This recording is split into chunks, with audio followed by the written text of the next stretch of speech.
റിട്ടയർമെന്റിന് ഒരുങ്ങി ലോകത്തിലെ ഏറ്റവും പ്രശസ്തമായ ഏരിയൽ ട്രാംവേ.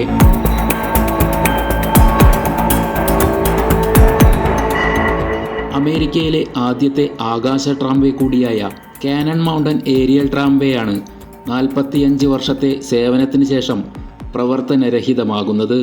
4080 അടി ഉയരമുള്ള കാനൺ കൊടുമുടിയിലേക്ക് സ്കീയർമാരെയും വേനൽക്കാല സന്ദർശകരെയും കയറ്റിക്കൊണ്ടുപോകുന്ന ജോലിയാണ് ഈ ആകാശ ട്രാംവേക്ക് ഉള്ളത്.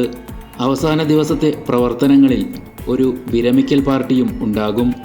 പുതിയൊരു ട്രാംവേ ആയിരിക്കും പകരം സ്ഥാപിക്കുക. ട്രാംവേ മാറ്റി സ്ഥാപിക്കൽ പദ്ധതിക്ക് കുറഞ്ഞത് 2 വർഷമെടുക്കുമെന്നാണ് അധികൃതർ പ്രതീക്ഷിക്കുന്നത്. വടക്കൻ ന്യൂ ഹാംഷെയറിലുള്ള ഫ്രാങ്കോണിയോ നോച്ച് സ്റ്റേറ്റ് പാർക്കിൻ്റെ ഭാഗമാണ് കാനൺ മൗണ്ടൻ. മൗണ്ടൻ സ്കീയർമാർക്കായി 1938 ട്രാംവേ ആദ്യമായി സ്ഥാപിച്ചത്. 24 പേരെ വഹിക്കുന്ന ക്യാബിനുകളായിരുന്നു ആദ്യം ഉണ്ടായിരുന്നത്.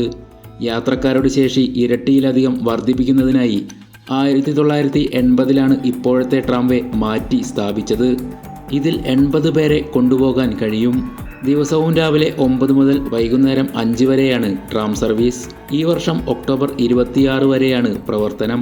തുടർന്ന് മാറ്റി സ്ഥാപിക്കുന്ന പ്രവർത്തനങ്ങൾക്കായി ട്രാം സർവീസ് നിർത്തിവെക്കും. News desk നിപുണൻ.